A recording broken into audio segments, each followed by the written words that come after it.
Previously on Party in Peril, Jack, Avador, and Sarah shrink to the ground, turning into a small brown fox, a crow. And Sarah turns into find the paladin that killed the woman in the cabin, and you're to steal his eyes, basically, to take his eyes. Now, however you want to do that, that is going to be up to you guys. Did this place get Joker gassed or yes, what? That's exactly what I was thinking. All right, I'm going to try and fly and poop on his face.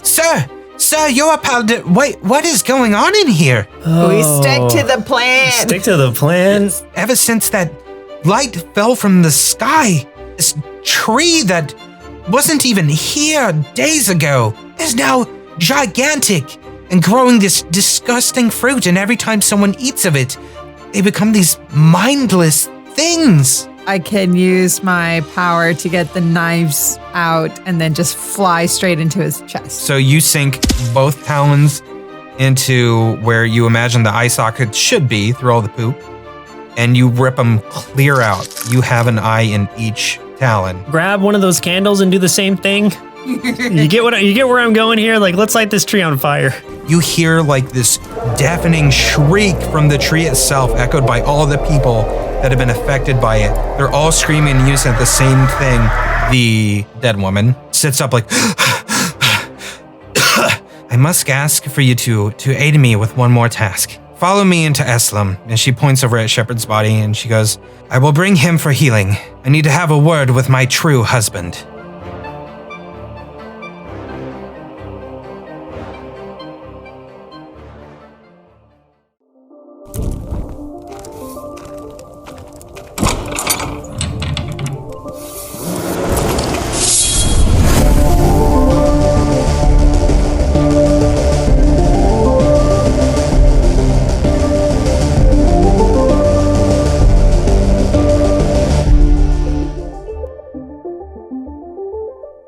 Adri goes and opens the door of the cottage, and you find a gravel path that was not present when you first arrived.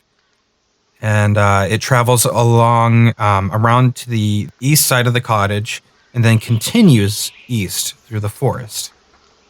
And she just kind of leads you down that path, and after a short walk down that way, you find yourselves approaching an old village. Kind of surrounded by twisted, gnarled trees, and the homes are and some small shops and things like that are mostly wooden and covered with moss, much like the cabin that you just left was. There's patches of snow kind of dotting the area, but there's lanterns and braziers that can be similarly found just about anywhere, giving off a warm glow. Once you enter the village of Eslam, Adri leads you to a small hut and then stops. I will take him from here. Please feel free to wander around, visit my sisters. There's bound to be something to interest you here.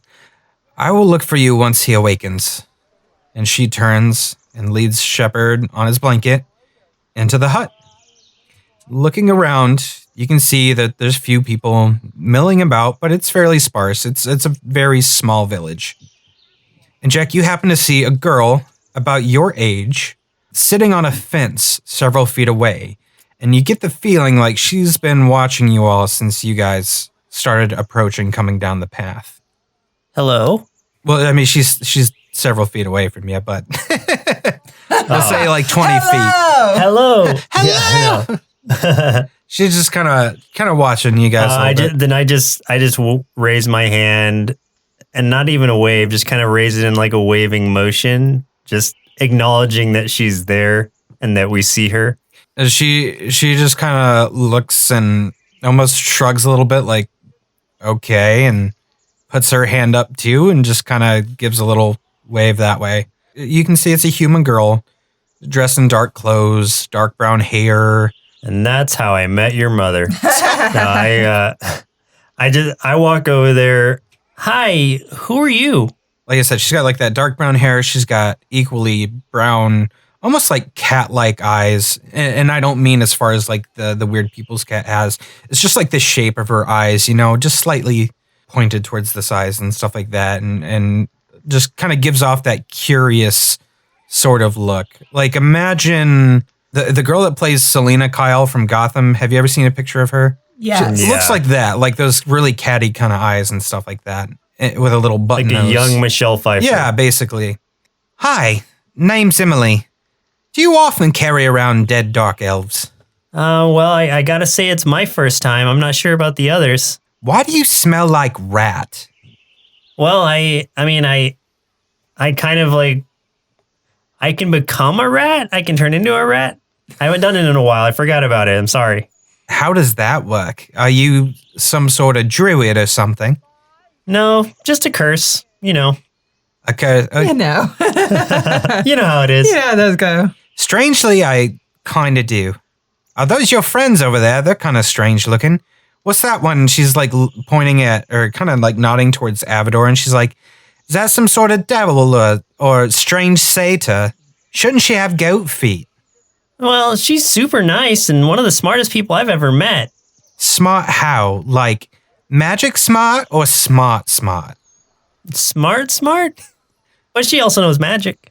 And what about you? Do you know magic? No, I don't know any magic. I just have my rat thing and I'm pretty sneaky when I want to be. My rat thing. Sneaky. What do you mean sneaky? Like, what do you do? How do you even know that you're sneaky? I was going to be like, I wish I had like a smoke pellet or something, be like, and then just disappear. But I can't think of a possible conceivable way I could just disappear from her sight. Well, I mean, like if I need to sneak around somewhere or hide from somebody, I'm pretty good at it. Do you often find yourself hiding from people? Are you some kind of coward? I'm not a coward, but I am hiding more than the normal person, I would say.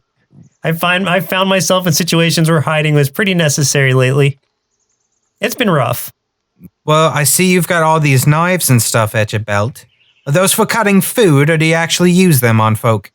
Oh no, I've cut many a person with these things. Now her interest is very piqued now. She's just like, so you've killed people before, you've said. Well, not good people, only the bad ones, and or monsters, and or giant tree people, you know. People. You're awfully small for a killer. I know, I'm not a killer by choice, just by circumstance. Like what kind of circumstance? Like, are you fleeing for your lives, or what do you do? Most of the time, yes. Well, it sounds interesting, but not knowing magic sounds pretty boring.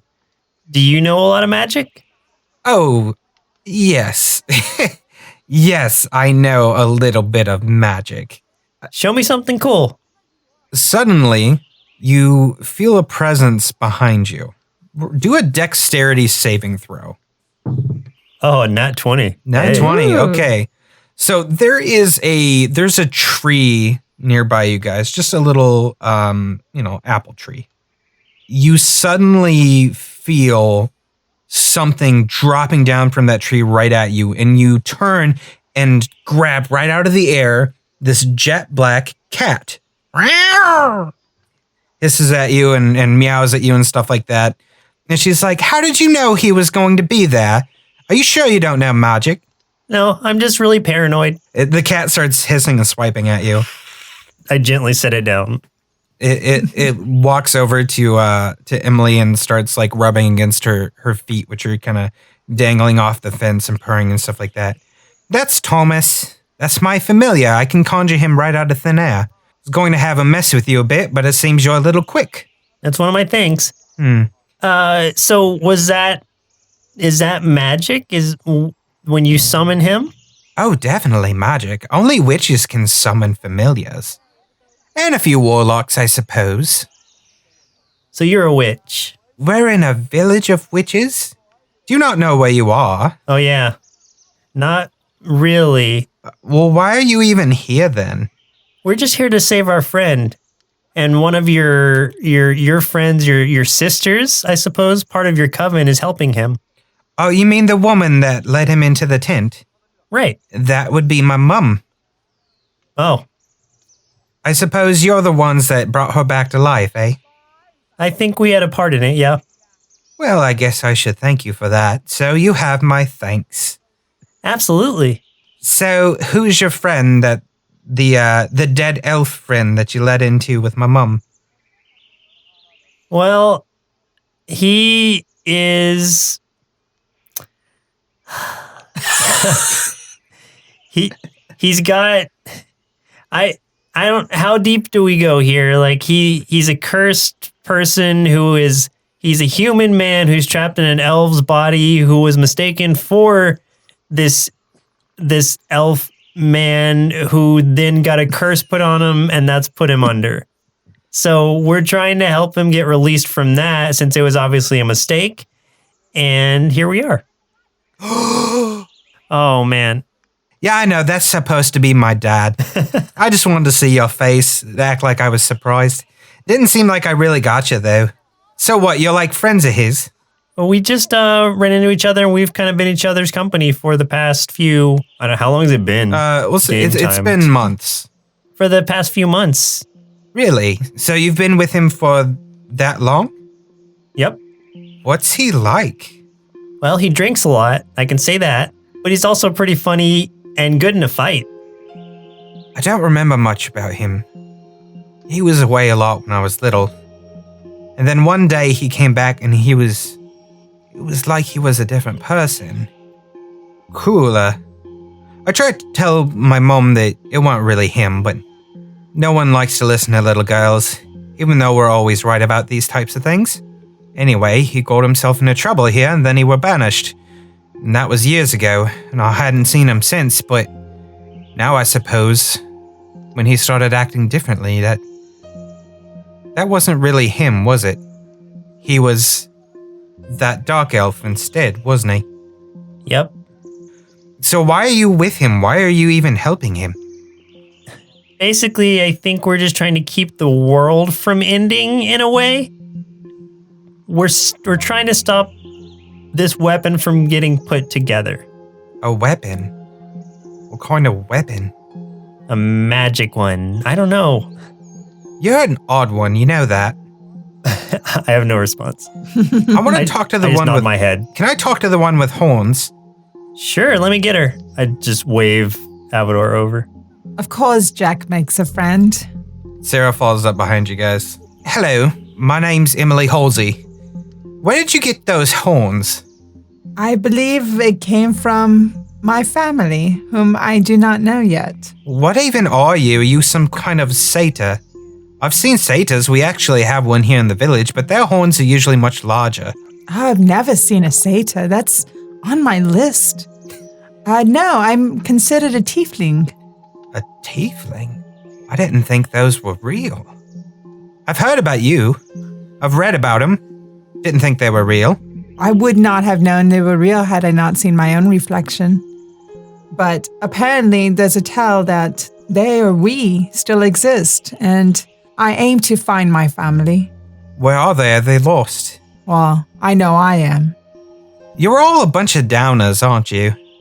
We're probably more exhausted than anything, but as you can see, we've come here, and did I hear correctly that Adri's your mother? She is. That's my mum. Thank you for saving her life and all.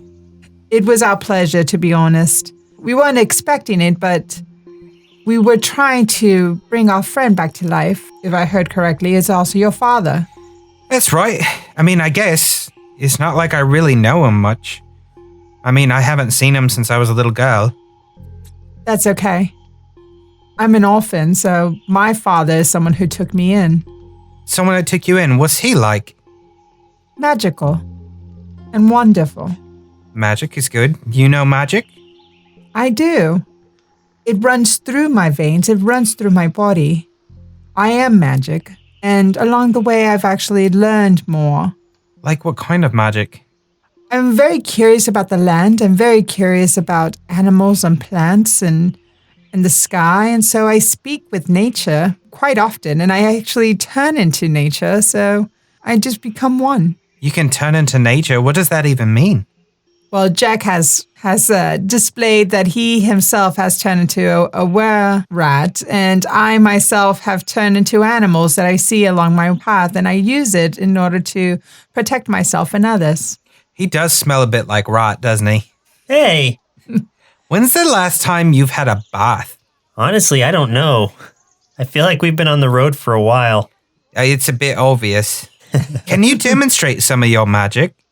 I can do fire with my hands. Fire with your Just hands? produce flame.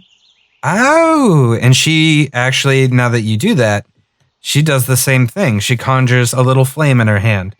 And she's like, yours is a bit bigger, but I'm still learning. I'm still a girl. I think someday I'll be very powerful. Maybe as powerful as my mum. Hopefully more powerful since she tends to die a lot. Sometimes passion gets in our way and we forget our own lives are at stake. But yes, my flame was as small as yours when I first started, and I do believe it will grow big. What about the other friend, the one with all the armor? Does she do magic? And Sarah's just like, yes, I suppose I can do some magic. Show me. Well, my magic is more healing.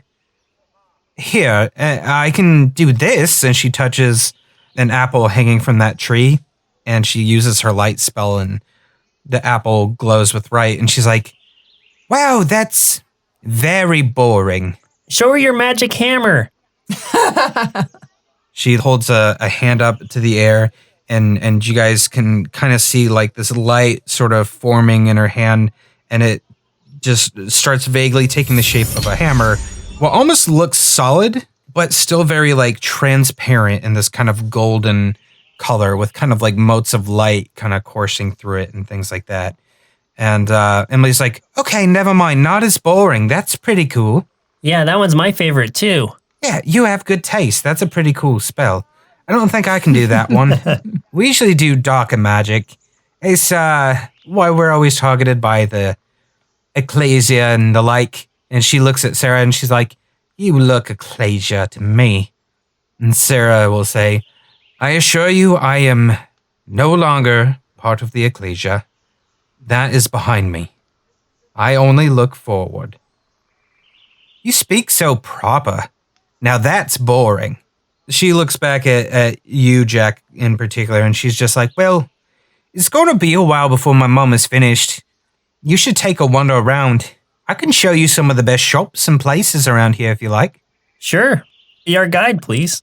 I could go for some food, so please. Oh, trust me. Food is on the menu. You start walking down this gravel path through the village. We will get to a place of food. There's a few other shops along the way I'd like to show you real quick.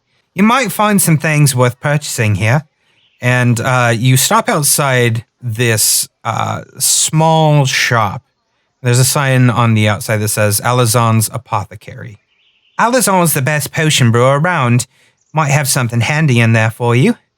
You can ask her if you're looking for any particular ingredients or potions, but just don't stare her in the face much, okay? Sounds good. Shouldn't be a problem.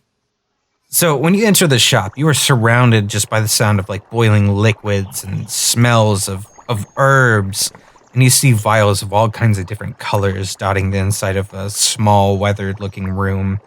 There's a frail, middle-aged woman, her face covered in pock marks and pulsing boils, standing behind a wooden counter. And she's kind of slouched forward, elbows on the table, and her hands kind of propping up her head as if she's about to fall asleep from boredom. But there's a lot of potions and all kinds of things in here, balms and powders and stuff like that. If you want to ask her about anything, if you want. Hi, excuse me. Do you have any like poisons or anything that I could put on my weapons? Oh, there's someone here.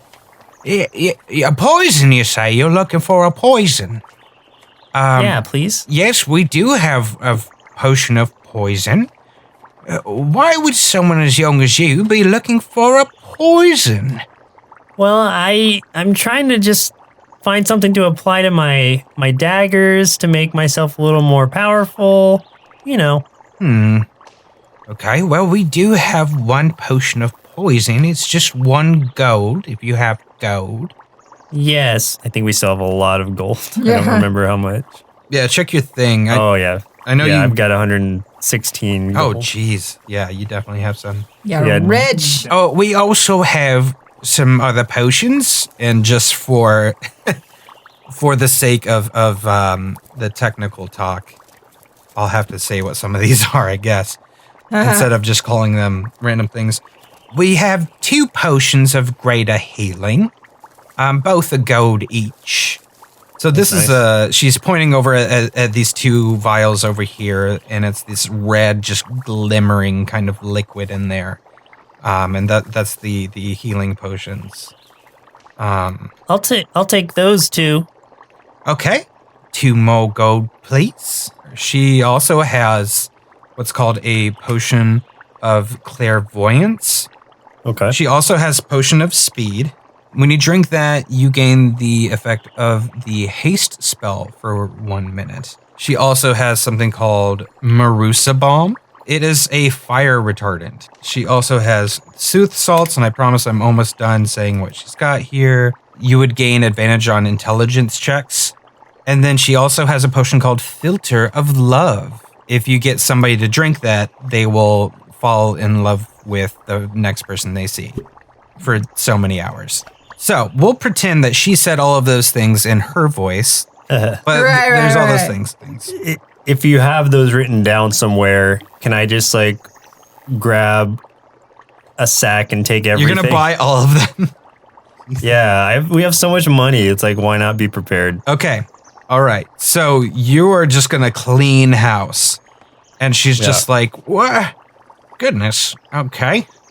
We'll have to ask Scotty for more deliveries. Jeez. Okay.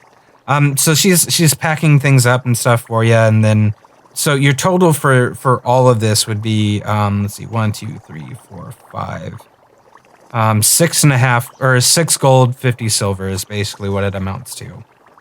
Yeah, I'm good. Okay. So what I will do is I'll send you the stats on all of those things. Okay. Okay. Yeah, I added a few of them, but the more you were saying, I was just like, I'm just gonna buy it all. Okay. So she, I'll have one of everything. Let me just have it all. Okay. Do you want both of the greater? Well, you already purchased the 2 greater healings. Okay. So she'll give you one of all the other stuff too. Emily is like at the doorway, like dumbfounded with her mouth hanging open. She's like, you didn't tell me you were rich. Well, I don't know. We've just come across a lot of money on our adventure. Well, in that case, I know exactly where to take you next. So as the older woman, Alizon's bagging everything up for you, she's kind of leaning down, kind of really close towards you. I need you to do a dexterity saving throw for me. Just him or all of us? Just him. Wow, nat 20. Nat 20, okay. Dang. Yeah. She kind of leans down and you just almost get a glimpse of her face and you shut your eyes, and then she's just like, all right, here you go. And she hands you the sack, and your arms are just outstretched waiting for it to plop in, and she drops it into your hands.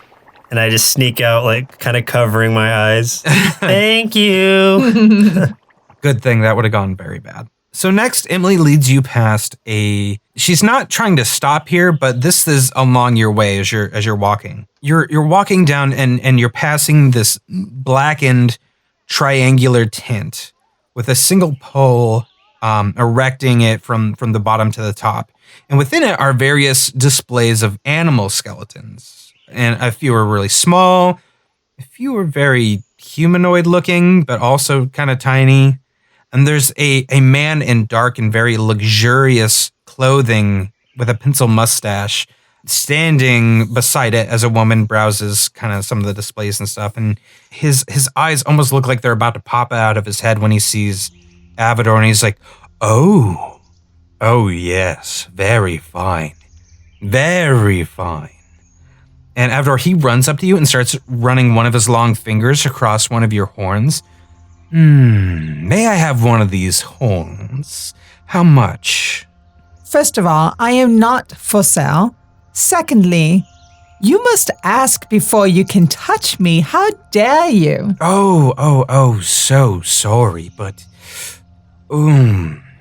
these horns are magnificent.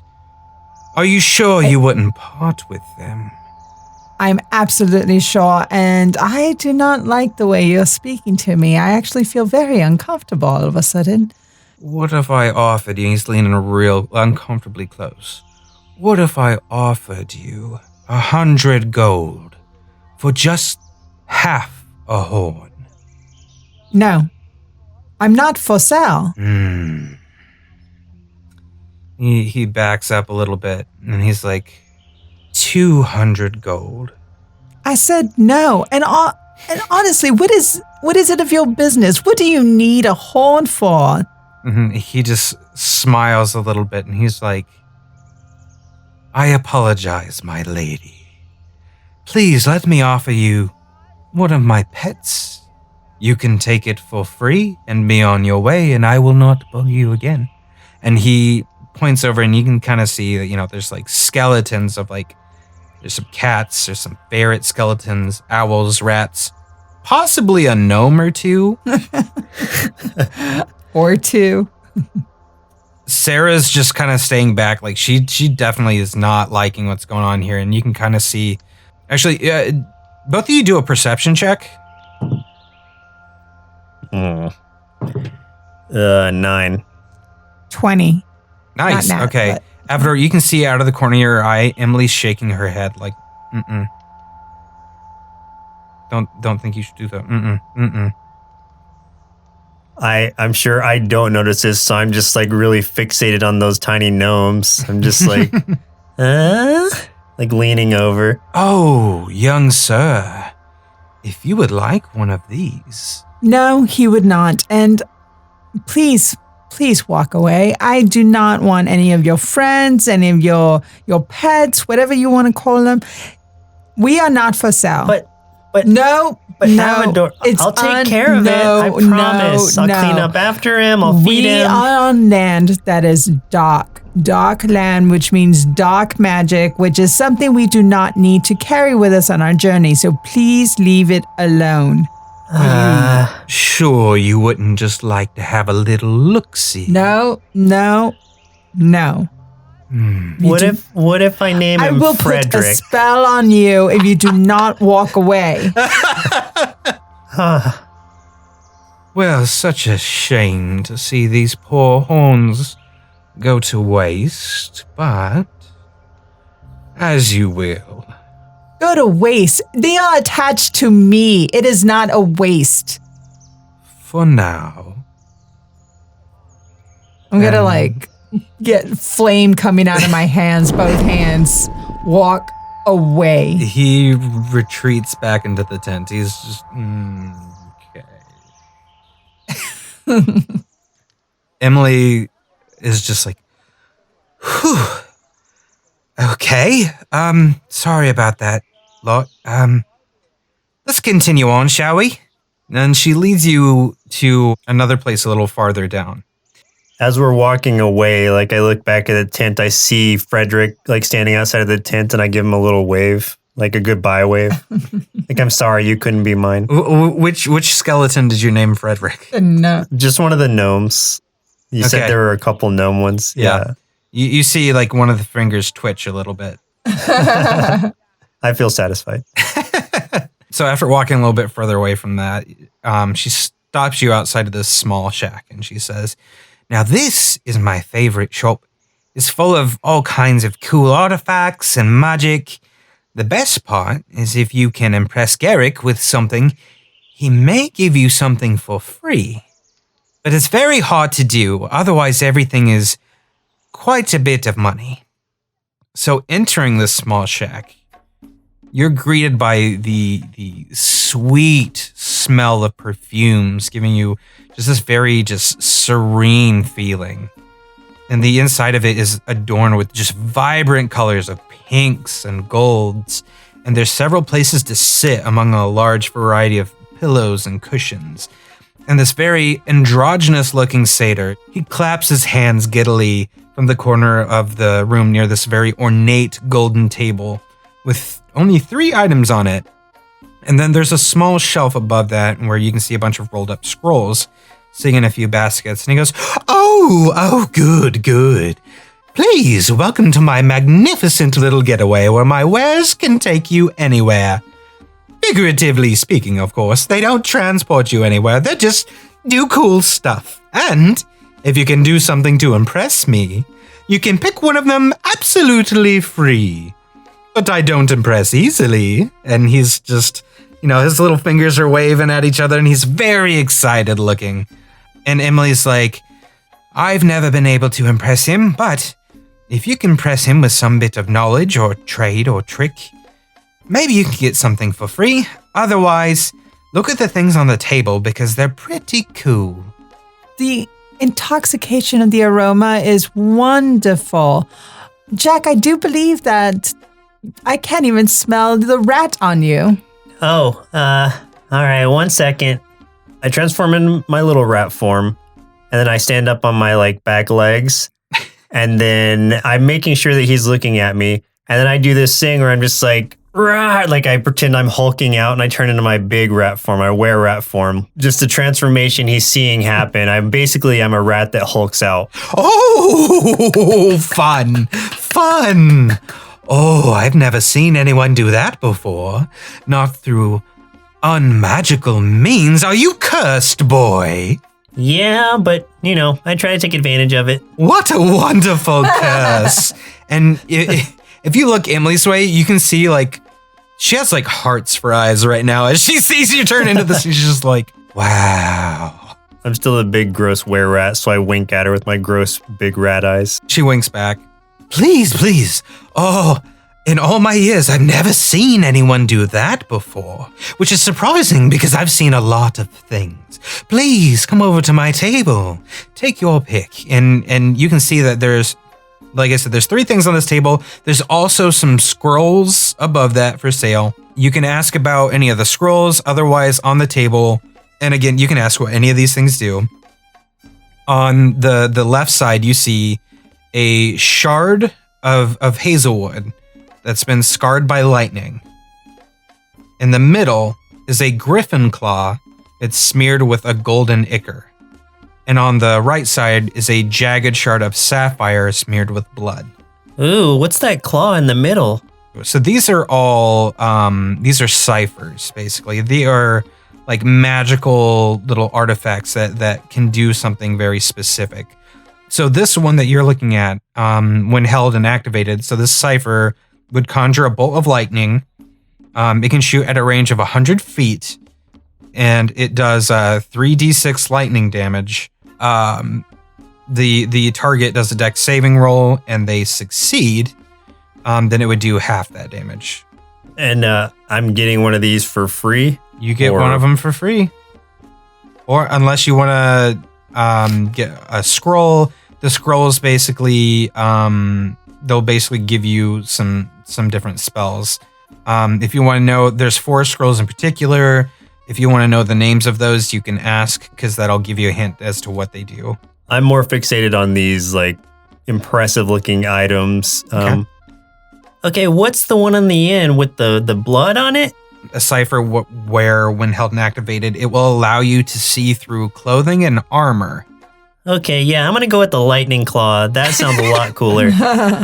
Okay, here you go, little one. And he picks it up and he just hands it to you. I start to do a little kid does when they get a little toy gun. And I'm just pointing at stuff, just zap, zap, zap. I'm not actually trying to activate it, so I hope it doesn't just go off. But I'm just see. Roll a d20 real quick, because you've never dealt with a magical artifact before, so I want to see what happens. That's true. I made a mistake. Any bonuses? No, just straight d20. What'd you get? 8.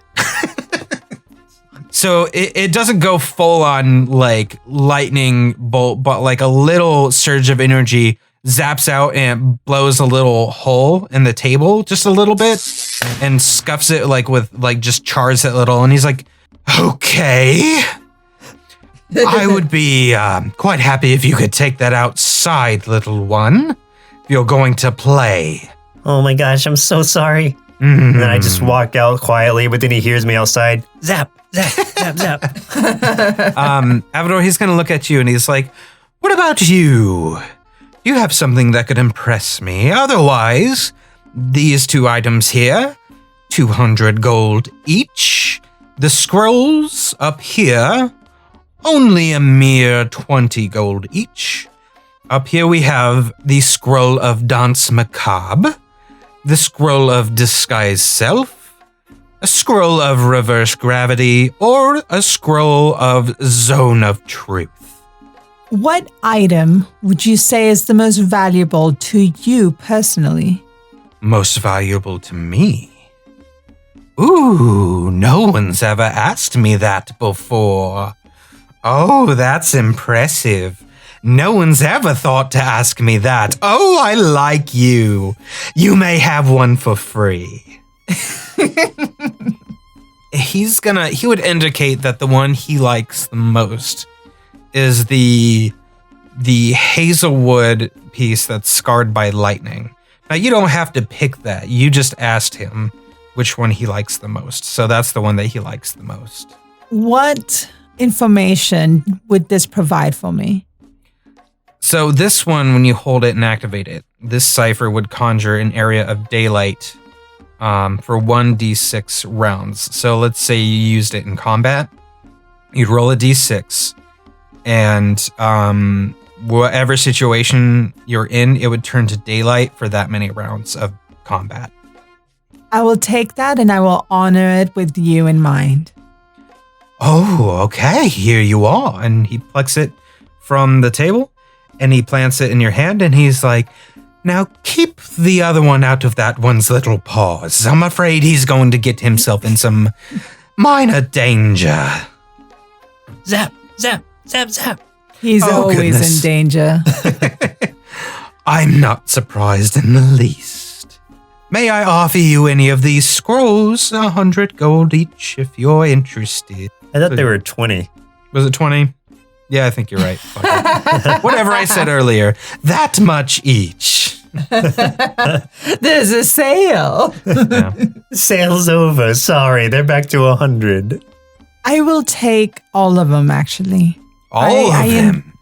I enjoy reading and jotting in my journal, so this would be great practice. I feel that I'm constantly a student in this world. Just for informational purposes, these scrolls are one-time use scrolls. These are all going to be one-time use.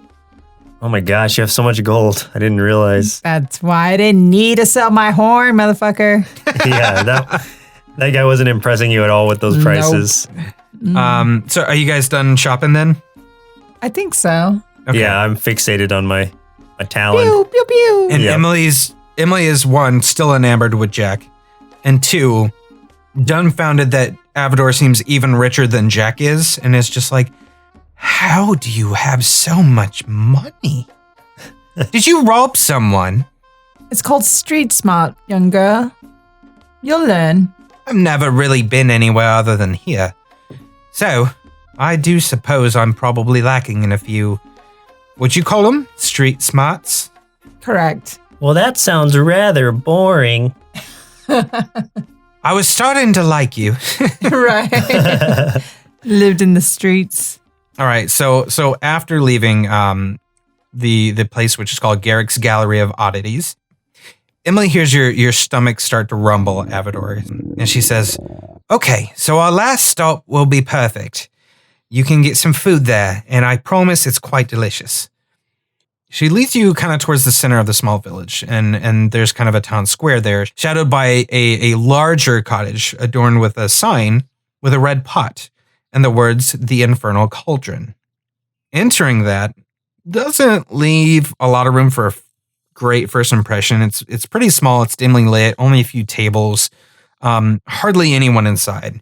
But the proprietor approaches you, and he's wearing these old robes of lavender and blue, and this weathered cap.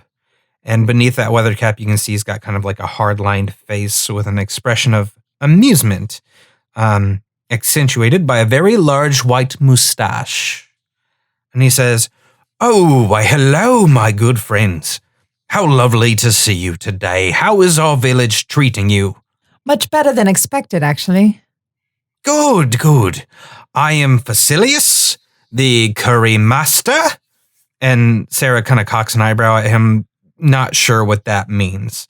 He's like, oh, but you look quite hungry. Please step over to my table here. And he starts pulling out some chairs for you at this big kind of almost like bar stool kind of table.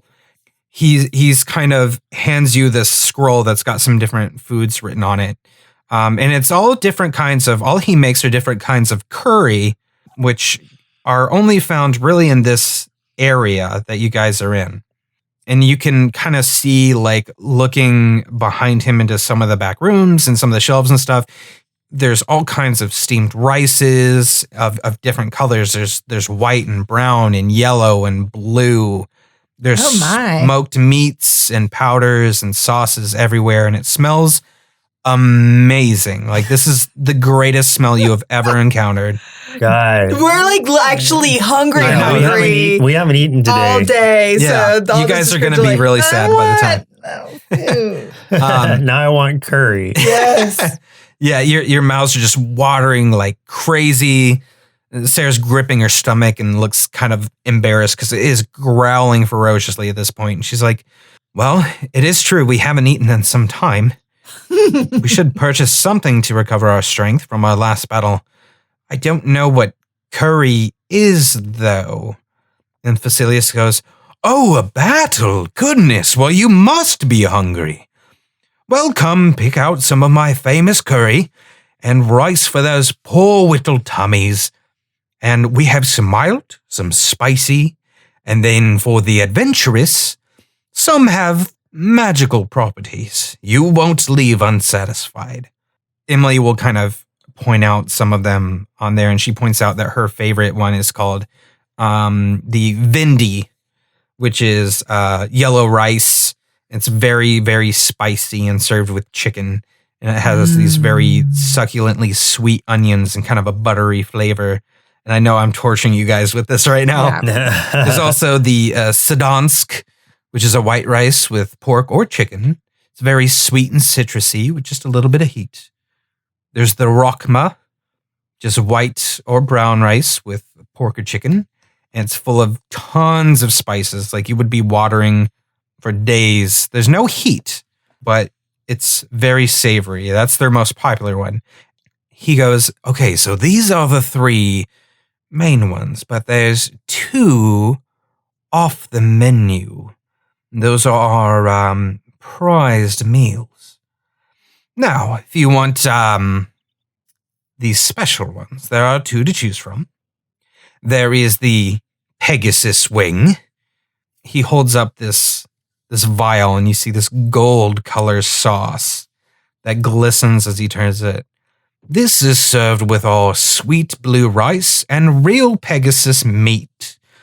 But the sauce, it tastes like a sunrise. Like you could spring into the sky and drink the sky away. We also add chive to that one.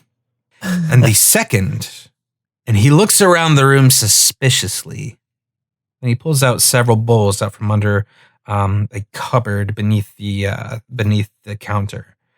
And you see he pulls out some black rice and some vegetables that are mixed up in the first bowl. And the second bowl is a very red and black seared meat. And a third bowl is this very dark red sauce that looks so incredibly thick. It looks like it could become a paste once it cools.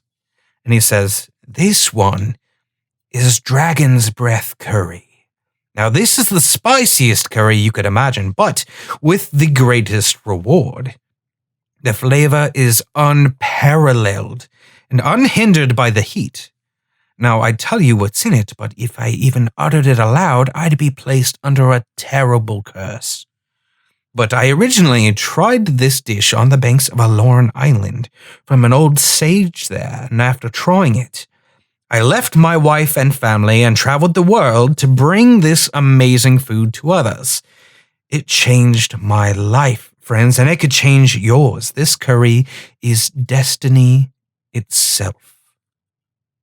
Now, the two magical dishes, 50 gold each, they will not disappoint. 90 silver for the Sadansk and Rokma, and 1 gold for the Vindi. Now, which would you like? Are you feeling adventurous? Always, especially when I'm starving. So you're gonna get the dragon one? I'll do dragon's breath. I can take the heat. Okay, and Jack, what do you want to order? I've never had Pegasus before. That sounds interesting. Okay, cool. All right, so he starts cooking this up for you. Sarah buys a Rakma curry, and as she starts eating that, you can tell she just had a mouthgasm. She's just like, oh, this is amazing. And she tosses him 2 additional silver for her meal. She's like, in all of my life, I've never tasted something this good. If I were less devout, I would assume you were some kind of deity of food. Emily's got a bowl of the Vindi, and she's like, I've tasted all of them, but I do like this one quite a bit. So let's see, Jack, you got the Pegasus wing. Yep. All right, so he serves this up to you, and you can see these very colorful, like, it's steaming, it's very warm, but like the steam is all different colors, almost like a rainbow of colors. And as you eat it, the meat is just tender and juicy as you bite in, and just sweet and spicy at the same time. Then it feels cool, and then it feels spicy again, and you get this sense of both calm and bravery that comes over you, like you could take on the whole world by yourself. And you feel fluid, like in a rainstorm you would be able to dodge every single drop, because you are your own master, and nothing could ever own you or stop you. Not a drop of rain, not a hurricane. Wow. Oh my gosh, I feel amazing. That voice, oh my gosh. Yeah. Is that your Yelp review? All right, and then Abador. The charred meat crackles in your mouth, and you have a very earthy taste that gives way to heat. So blistering and painful, but then suddenly it isn't. Instead, your body just feels warm, like you can feel everything. You're suddenly aware of how every bit of skin feels as your clothes drape across them. You can feel every molecule of air, how the markings of your fingertips feel against the insides of your gloves. You can feel every single eyelash and every hair on your head. It's as if you are in tune with yourself in a way that you've never felt before, in a way that shouldn't be possible, but it is. And you're suddenly very aware of where you are and of all of your surroundings. And in your gut, you know that you are exactly where you're supposed to be, doing exactly what you're meant to do. You are one of the few people that got things right and listened to your destiny and know that you are on the path you were always meant for. And then you both burp and the feelings fade.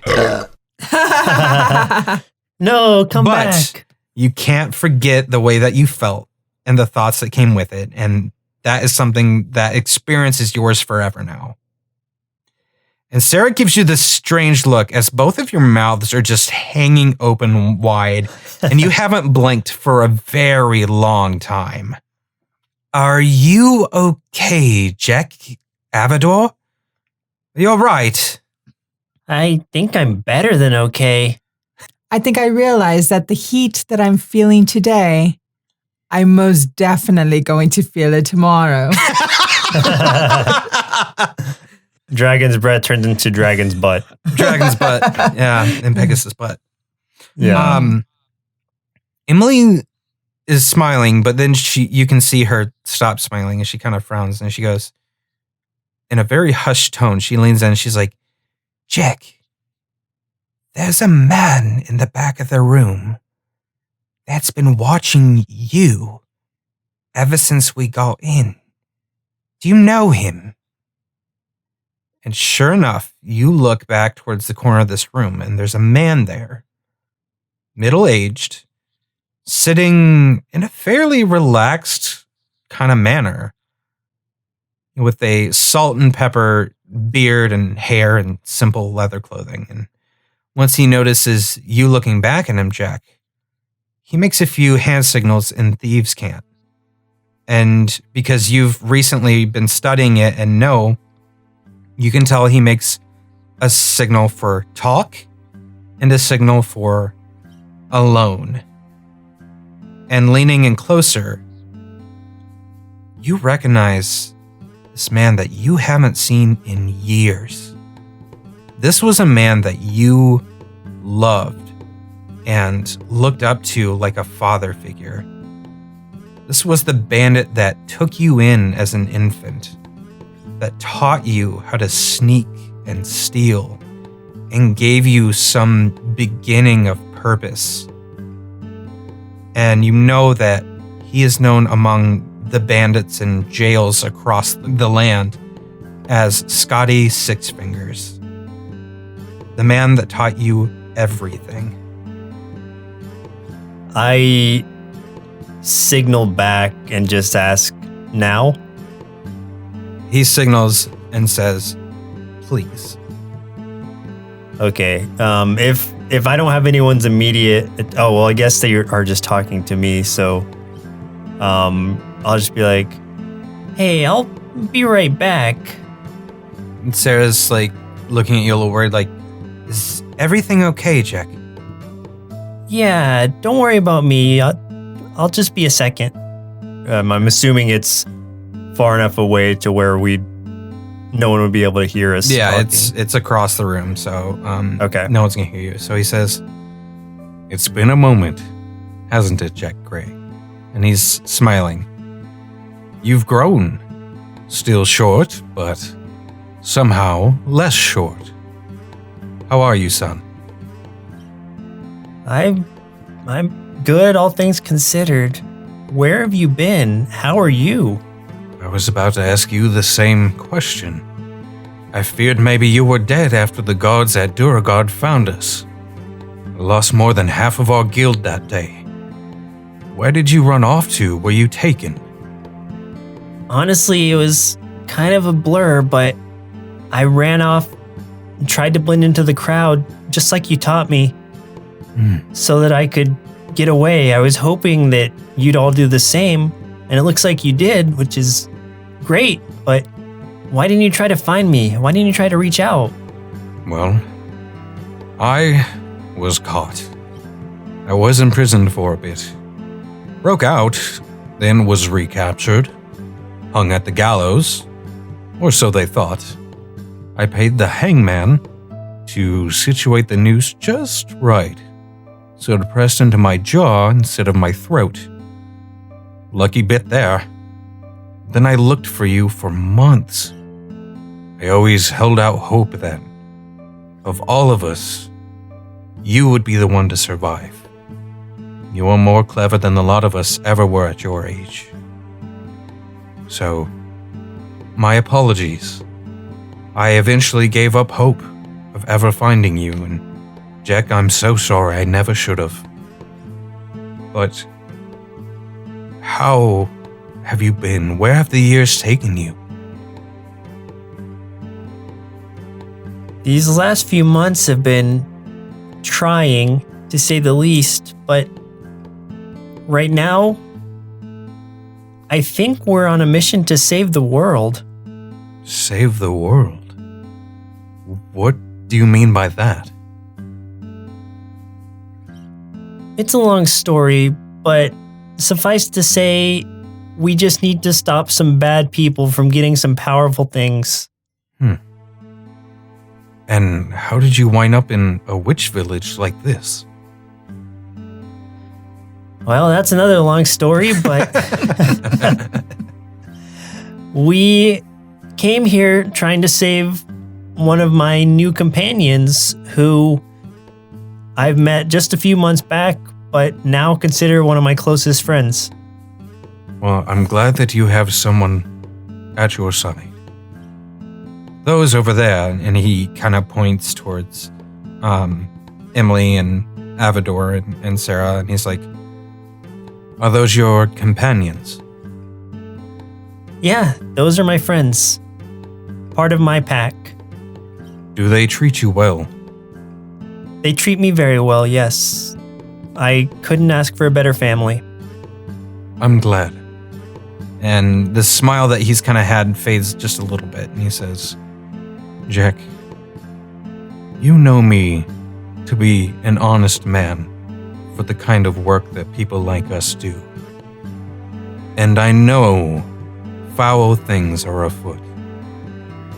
If you want to survive, you need to be able to toe that line between choosing no side and choosing both sides.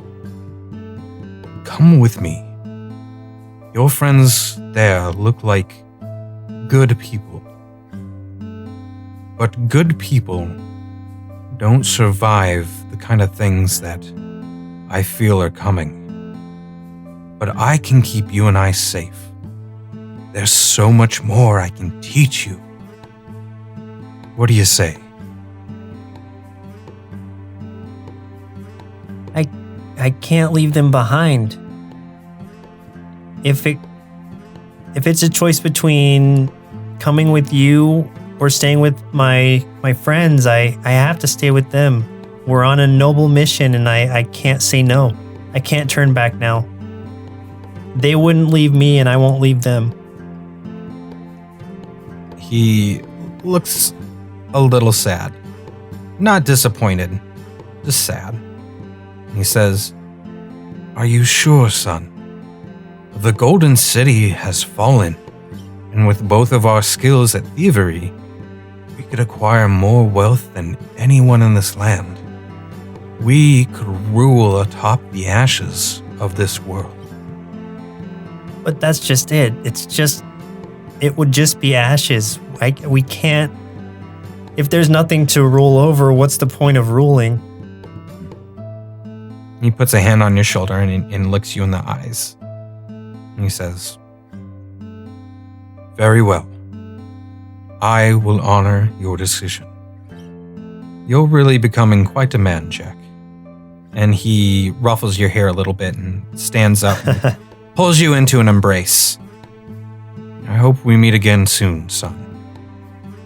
It's time for me to ride off for more supplies. That strange Seita that lives here really does have odd taste. You promise to take care of yourself, okay? And you do the same.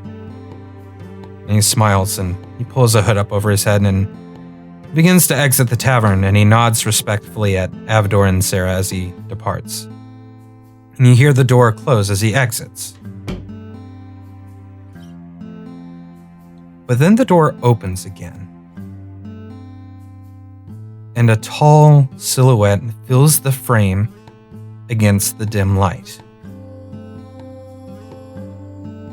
A silhouette with pointed ears, and a familiar voice that says, "Oh, so you've all gone for a drink without me." And Sheppard Black walks into the tavern, his familiar sly smile on his scarred face. "All right then, drinks are on who now?" As much as I was feeling conflicted about the choice I just made, seeing him walk back in refreshed me in a way that reassured me that I made the right decision. So he walks up and he sees Emily. And if you look at her, you can see her bottom lip is just quivering, and tears begin to spill over her face. And Sheppard swoops in and scoops her up in his arms in a hug that no one looking back could recall how long it lasted. And it could have taken all the time in the world, because in that moment, nothing else mattered. Eventually, he whispers something in her ear, and she smiles and nods and steps back. And then Sheppard pulls in you for a great big hug, Avador. And then pulls back, and Sarah kind of smiles and puts her hand on his shoulder. And he says, "Since when did you get all bright and shiny and all that armor?" And Sarah says, "Well, someone needed to be able to take the big hits while you were on your nap." He pulls her in and gives her a tight squeeze as well, and Sarah kind of blushes before pulling away a little bit. And then he turns around and looks at you, Jack, from across the room, and he says, "And how's my favorite rat?" And I don't even say anything, but I my eyes are welling up, and I just run over and hug him. Oh, But in the way that you're looking down, because you don't want them wanna you're see looking it, down sure. because you don't want them to see that you're tearing up. and he gives you a big hug back, and he once he does, he stands up, and you can see he's got a little bit of a tear going down his cheek too, and he goes, "So, catch me up. Did I miss anything cool?" We seem to be at your homeland. I did notice that. Yeah, it hasn't quite changed much at all. Did you try some of the curry? Boy, did we. That shit is bonkers. You know what's surprising is I remember it.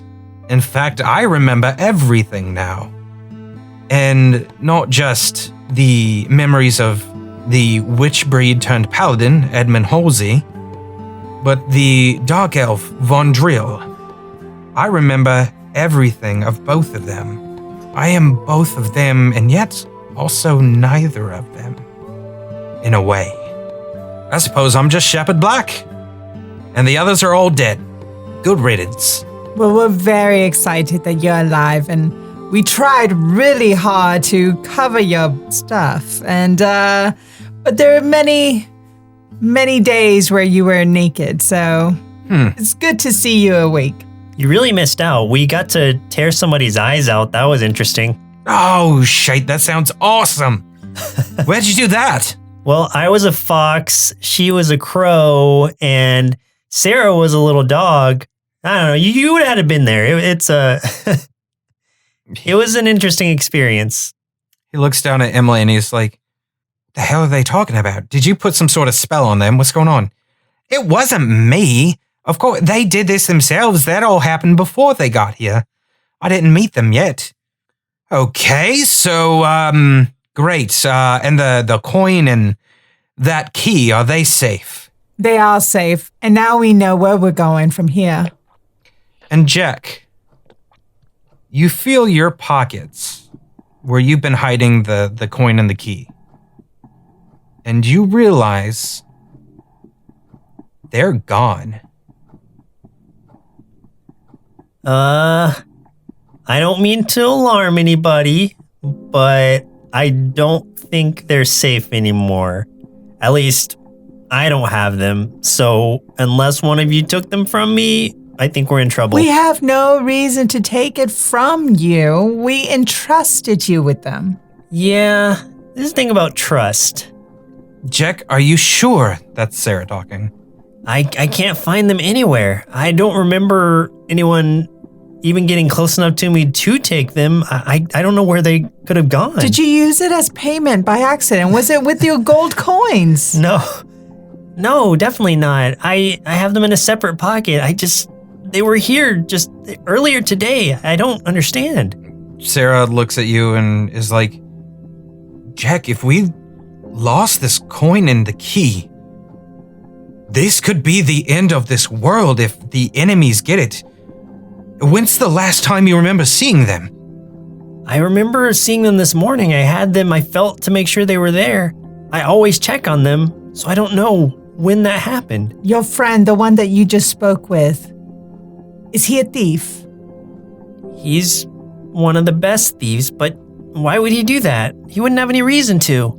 Sarah sits down looking like she's about to throw up and pass out like, "Oh God, oh gods, oh gods, a thief." And Sheppard just says, "Fuck."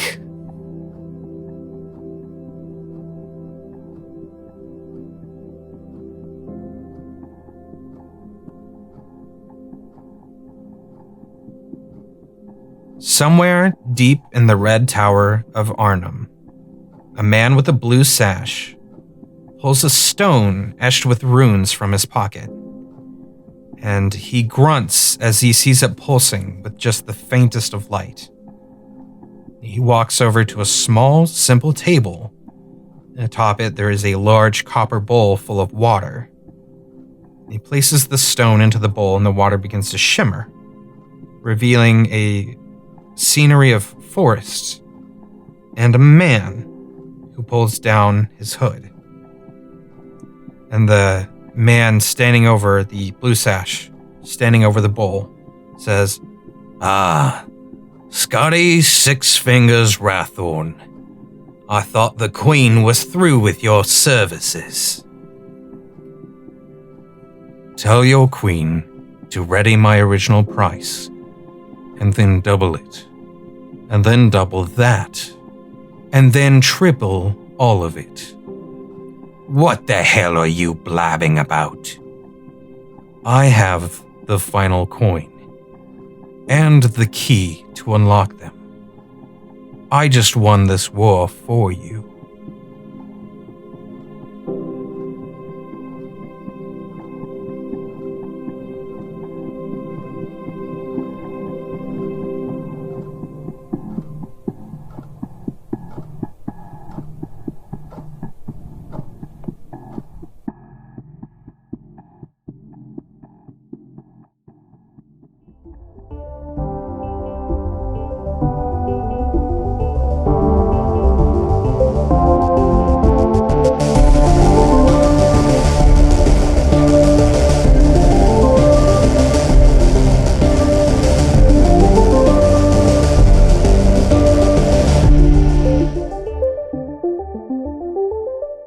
Thanks for listening to this episode of Party in Peril.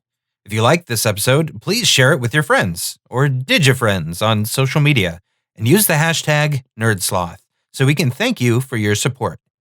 Don't forget to like, comment, subscribe, give us a rating, all those things that can help out the show. It's like rolling a nat 20 every time. See you next episode. Presented by NerdSloth.